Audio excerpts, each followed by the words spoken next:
ये बहुत फेमस है, अगर आप इनको नहीं जानते हैं तो आप YouTube पे सर्च कर सकते हैं। इनका चैनल है YouTube पवन माधव। ये 2000 श्लोक जानते हैं, 2000 श्लोक शास्त्रों के, 2000 से ज़्यादा। और इनका अमोघ लीला प्रभु के साथ भी वीडियो आ चुका है।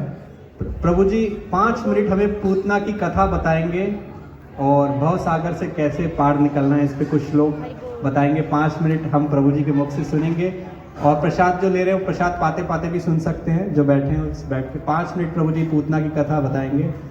हरे कृष्णा। तो और प्रभु जी जो है पद्म नेत्र प्रभु जी के पुत्र हैं, वृंदावन में ही रहते हैं। प्रभु जी इस्कॉन वृंदावन में सेवा करते हैं, बहुत अच्छी। तो हम प्रभु जी के मुख से सुनेंगे। प्रभु जी इंडिया में और विदेशों में भी प्रवचन दे चुके हैं, पाकिस्तान में प्रभु जी कथा कर चुके हैं और विदेश के कई भक्त प्रभु जी को सुनते हैं। इस यूट्यूब पे इस्कॉन पवन माधव के नाम से हैं। 5 मिनट प्रभु जी के मुख से हम कृष्ण की पूतना की कथा सुनेंगे। हरे कृष्णा। कृष्णा हरे कृष्णा कृष्णा कृष्णा हरे हरे हरे रामा हरे रामा राम रामा हरे हरे।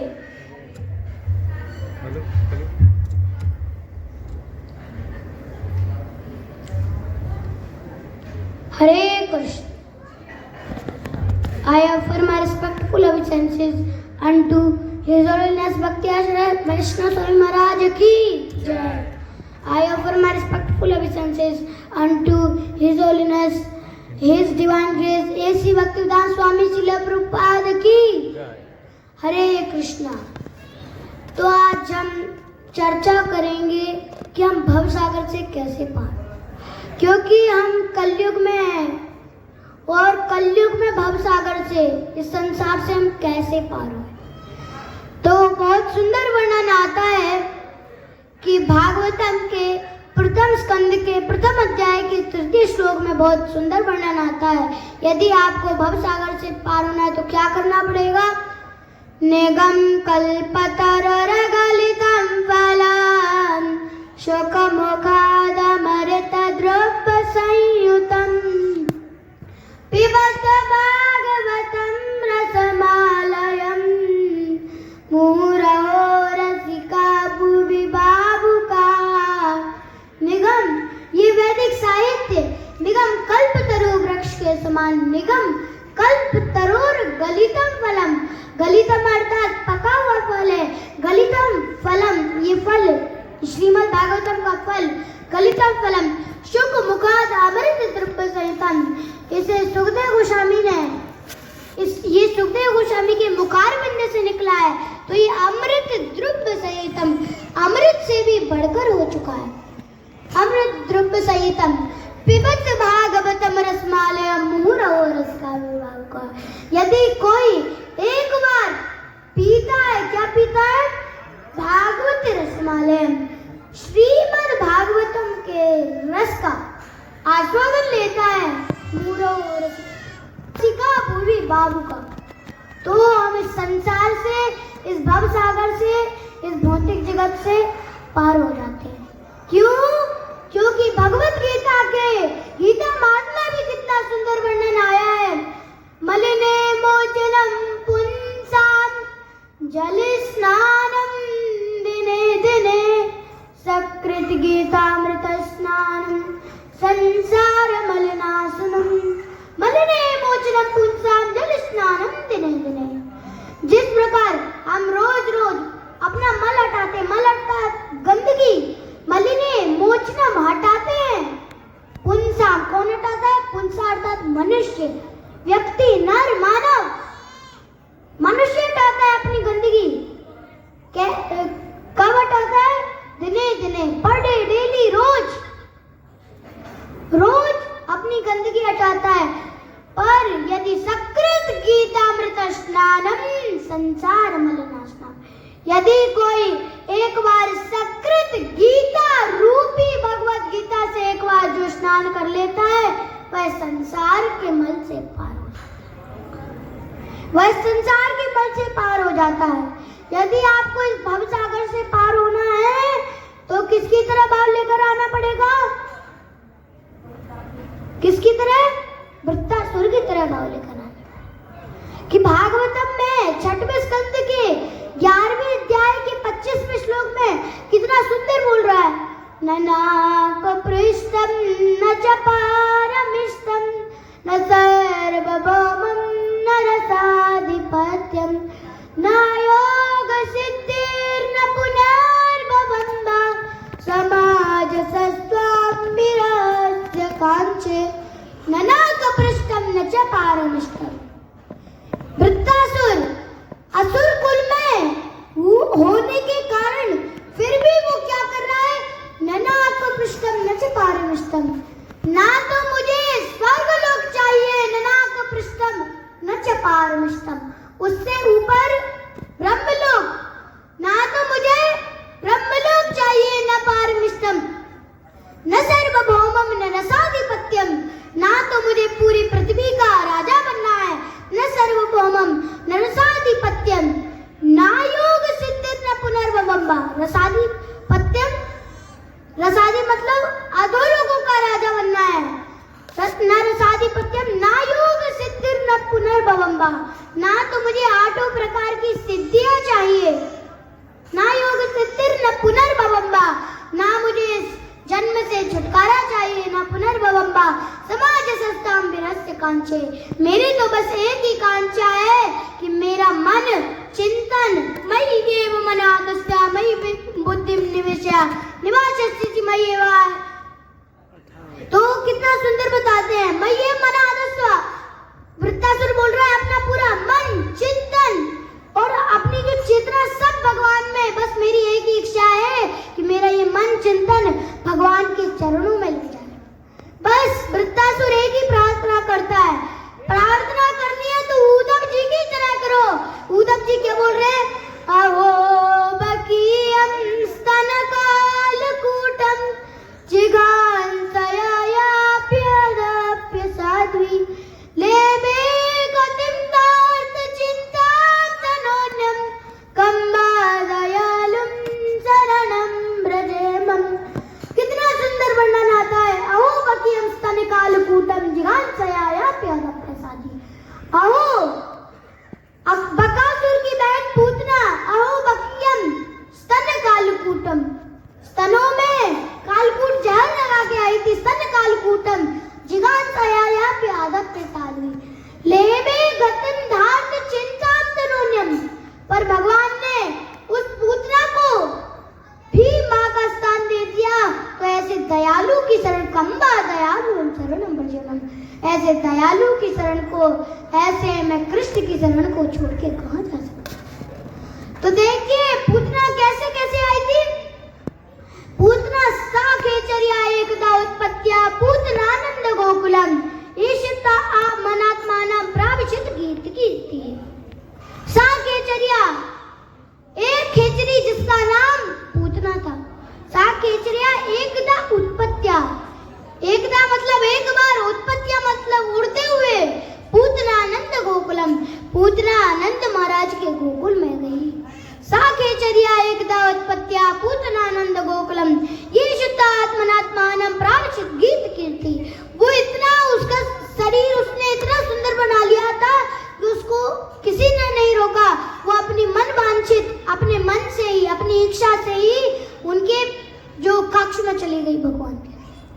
जब कक्ष में गई तो जब उनने कहा कि इतना छोटा बालक, पूतना को लग रहा था कि इतना छोटा बालक, इसको तो मेरे को मारना बहुत इम्पॉसिबल है, आसान है, मारना तो बहुत आसान है। और उसको ये नहीं पता था कि जैसे राख होती है, राख में थोड़ी बहुत चिंगारी होती है, जैसे जस्ट नाउ राख मतलब बुझी हो, अग्नि बुझी हो, और यदि कोई उसके ऊपर दौड़ते हुए चला जाए तो उसके पैर में चिंगारी लग जाती है, तो उसका पैर जल जाता है। उसी प्रकार उस पूतना को लग रहा है कि ये तो राख है, मैं इसको मसील के तोड़ दूंगी। पर जब पूतना ने उनको उठाया और भगवान को मारने के लिए आंगन में ले गई, और जब अपने स्तनों का जिसमें हलाहल जो कालकूट जहर लगा था स्तन को जब पिलाया, स्तनपान जब करवाया, तो भगवान ने स्तन पीते पीते भगवान ने उसके हृदय के प्राण को भी पी लिया। पर क्यों? भगवान ने कुछ लोग बताते हैं कि भगवान ने आंख बंद की थी जब भगवान पूतना को मार रहे थे। क्यों की थी भगवान ने आंख बंद? क्योंकि वो माँ के रूप में, जैसे माँ स्तनपान करवाती है, वैसे ही पूतना भगवान श्री कृष्ण को स्तनपान करवा रही थी। इसलिए भगवान ने कहा कि कभी माता को मारना नहीं चाहिए, तो फिर कभी माता को नहीं मारना चाहिए, इसलिए उनने आंख बंद कर ली थी। ये माता के रूप में आई है। कुछ लोग बताते हैं कि उनने आंख बंद इसलिए की थी कि अगर मैं इनको आंख से आंख मिला लूंगा तो इसका मतलब मोक्ष, मतलब प्रेम हो जाएगा, तो प्रेम वाले को मारा नहीं जाता। कुछ लोग ये बताते हैं, तो ऐसे बताते हैं। और जब भगवान ने उसके प्राण पी लिए तो वो इतनी ऊंची बन गई, कम से कम सारे पहाड़ डगमगाने लगे, पृथ्वी हिलने लगी, आकाश डगमगाने लगा, और जो पूरा ब्रह्मांड है वो थर-थर डगमगाने लगा, पर्वत हिलने लगे, टूटने लगे, गिरने लगे। और जब उसका देहांत हुआ, जब भगवान ने उसका देहांत कर दिया, तो वो कितने दूर गिरी थी? कितने किलोमीटर की थी? 7 कोस 21 कोस की थी। तो वो 21 कोस की थी और 21 कोस में गिरी हुई थी। तो वो जब 21 कोस में ये जो गोवर्धन परिक्रमा है, हम गोवर्धन परिक्रमा तो लगा नहीं पाते, गोवर्धन परिक्रमा को, गोवर्धन को पूरा देख नहीं पाते, उसकी परिक्रमा नहीं लगा पाते। वो तो क्या 21 कोस, यहाँ तो बात छोड़ो, वहां तो जाने का सोचा ही नहीं होगा। वो इतनी लंबी थी कि ग्वाल वालों ने कहा अगर इसको जला देंगे तो हमारा पूरा जितना भी ये जंगल है सारा जल जाएगा। तो उन्होंने उसके टुकड़े कर करके, खंड खंड कर करके उसको एक जगह इकट्ठा किया, और जब जलाया तो उसमें से क्या सुगंध आ रही थी। तो सब आश्चर्य में पड़ गए कि इसमें से सुगंध क्यों आ रही थी। तो सुगंध इसलिए आ रही थी क्योंकि भगवान ने उसको स्पर्श कर दिया था, इसलिए सुगंध आ रही थी। और इस प्रकार भाव लेकर आना है तो मतलब पूतना की तरह तो लेके नहीं आना, जैसे हिरण्यकशिपु है, कंस है, इनकी तरह भाव लेके नहीं आना। ये भगवान को मारने के लिए आए थे, हमें प्रभुपाद जी ने ये अलाउड नहीं किया है। कंस तो ऐसे भक्ति करता था, सा नित्याद उद्विग्न धिया तमीश्वरम पिबन अदन्वा विचरन् स्वपन सुसन ददर्श चक्रायुधमागृतो यथा तदैव रूपम दुर्वापमापा। सा वही नित्याद, हमेशा नित्याद उद्विग्न, उद्विग्न अर्थात विचलित, सा नित्याद उद्विग्न धिया तमीश्वरम, धिया उस ईश्वरम, उस ईश्वर भगवान श्री कृष्ण को कंस हर समय पिबन अदन्वा विचरन् स्वपन सुसन, पिबन मतलब पानी पीते समय, अदन्वा मतलब खाते समय, पिबन अदन्वा विचरन् स्वपन सुसन, विचरण अर्थात घूमते समय, स्वपन मतलब सपने में भी, स्वसन और हर एक सांस लेते समय भी वो क्या करता था कि ददर्श चक्रायुधमागृतो यथा, कि भगवान श्री कृष्ण मेरे पास आ गए, ददर्श चक्र आयुधम आगृतो यथा, मेरे पास आ गए मेरे को मारने के लिए चक्र से। तो उसको इस मतलब उसको हर समय दिखता, तो इससे कंस को सारूप्य प्राप्त हो गया था भगवान का। तो चार प्रकार की मुक्ति है, वैसे 5 प्रकार की है, 5 प्रकार की है। सालोप्य, सारूप्य और शास्त्री और सायुज्य और सामीप्य। ये 5 प्रकार की मुक्तियां हैं। तो उसको क्या प्राप्त हो गया था? सारूप्य मुक्ति उसको प्राप्त हो गई थी।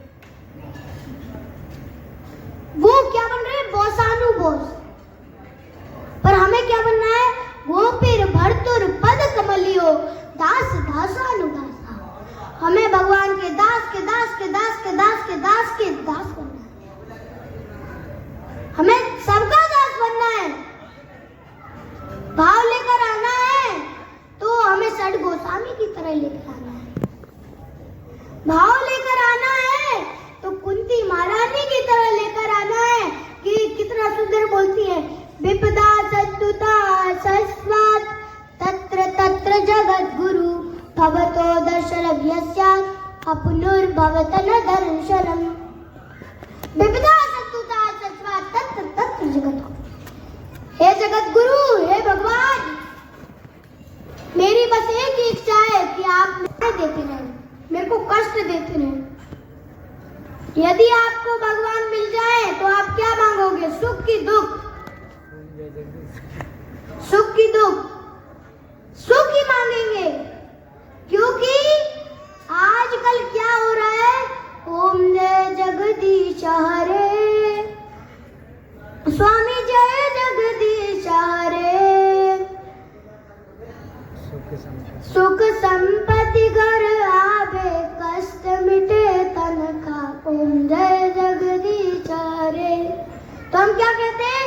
सुख संपत्ति घर आवे, सुख संपत्ति घर आवे, हमारे घर आए, सुख संपत्ति घर आवे, कष्ट मिटे तन का, और हमारे कष्ट मिट जाए और हमारी सैलरी आती रहे। तो आजकल हम ऐसे, पर देखो, भाव लेकर आना है तो कुत्ती बाराती की तरह लेकर आना है। कुत्ती बाराती कह रही है कि ऐसा सुख क्या मतलब का, ऐसा सुख क्या मतलब का, जब भगवान श्री कृष्ण उसी सुख में ना। इससे अच्छा तो कितना सौभाग्यशाली दुख है कि दुख जब जब आए हमें, जब जब हमें परेशानियां आई हैं, जब जब कौरवों ने, धनंजय ने, धृतराष्ट्र और दुर्योधन ने जब जब हमें परेशान किया, हमें विपत्तियों में डाला, तब तब आपने साथ दिया। पर ऐसा सुख क्या मतलब का जिसमें आप हमारे साथ? ऐसा भाव लेकर आना है, भाव लेकर आना है तो किसकी तरह? उत्तरा की तरह लेकर आना है।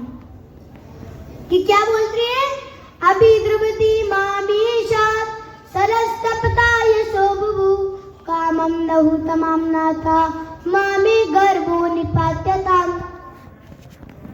क्या बोल रहे हैं उत्तरा?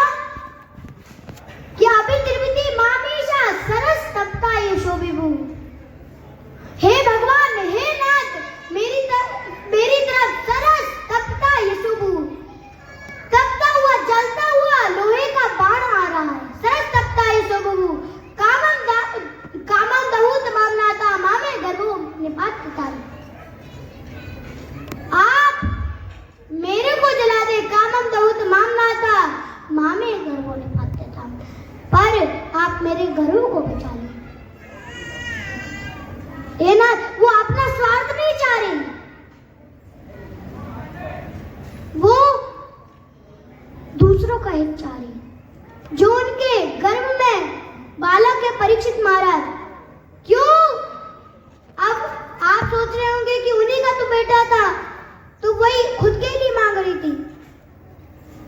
नहीं, पर यदि परीक्षित महाराज का जन्म ना होता और सुखदेव गोस्वामी ना होते तो आज हमें श्रीमद् भागवतम का पता ना चलता, और श्रीमद् भागवतम का पता नहीं चलता तो हम इसी संसार में डूब जाते। देवी हईशा गुणमयी मम्माया दुर्त्या मामेवा प्रपद्यते माया बेका तरती थे।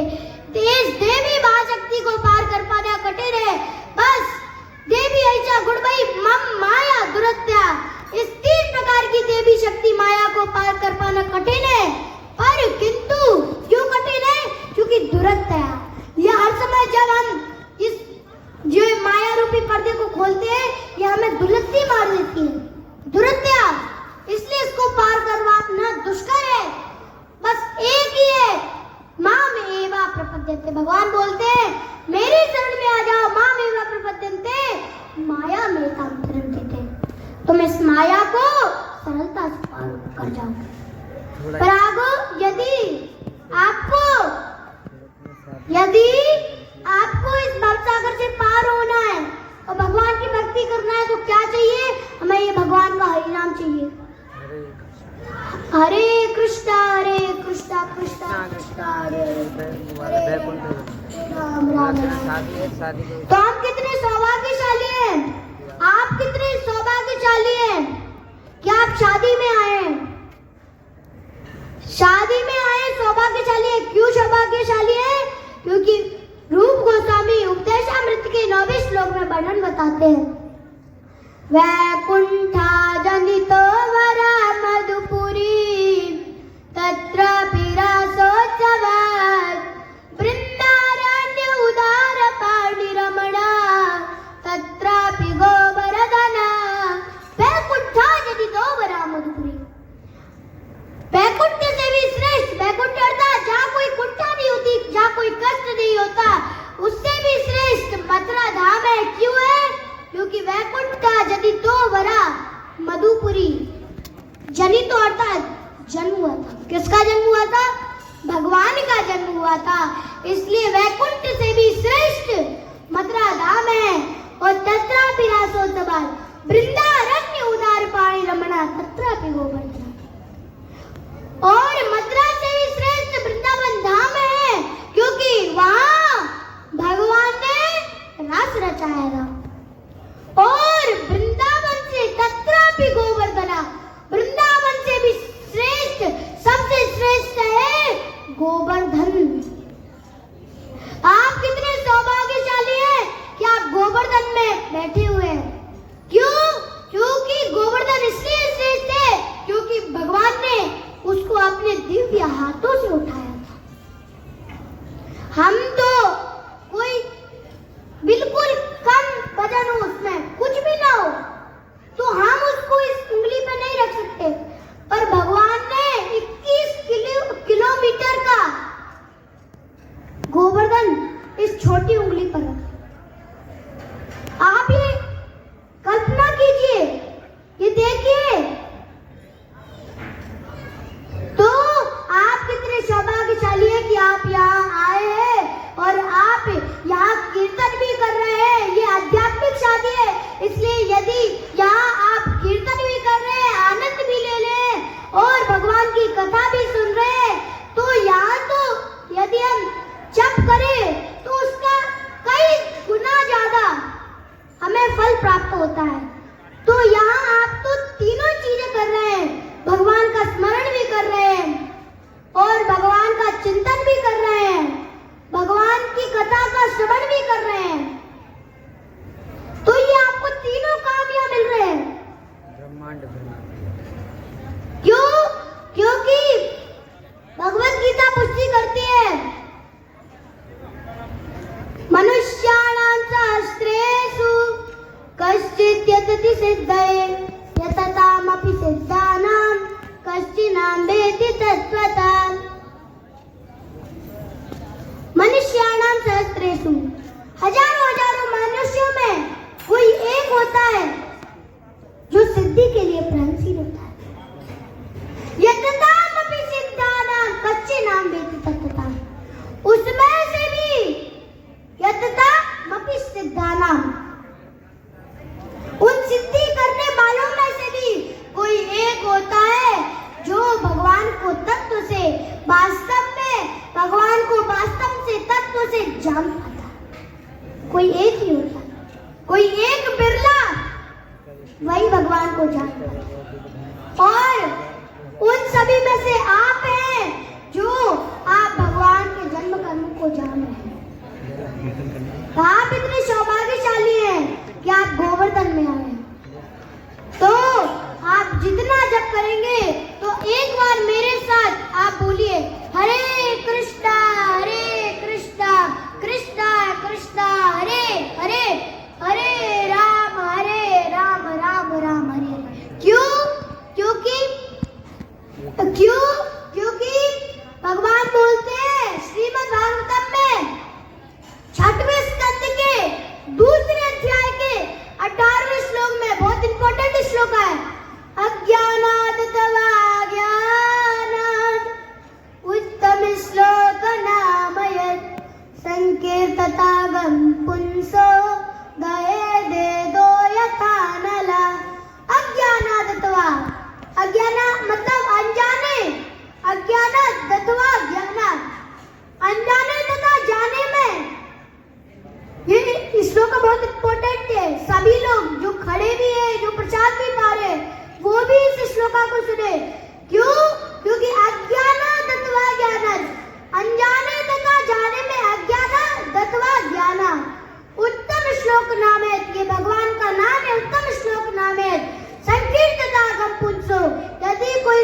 संकीर्तन अनजाने या जाने में भी कर लेता है, जिसको पता है वो कर रहा है, उसका तो है ही बहुत लाभ। और जो अनजाने में भी कर लेता है, तो अनजाने में करते कर हो भी जाए तो क्या होता है, देहोद अज्ञानत्वा ज्ञानात् उत्तम श्लोक नामे संकीर्तता गपुत्सो दहे देदो यथा नला। जिस प्रकार अग्नि सूखी घास को जलाकर राख कर देती है, उसी प्रकार ये हरिनाम संकीर्तन, ये हरे कृष्णा महामंत्र हमारे सभी पाप कर्मों को नाश कर। तो हमें क्या करना है, हरे कृष्णा कृष्णा कृष्णा हरे हरे, हरे राम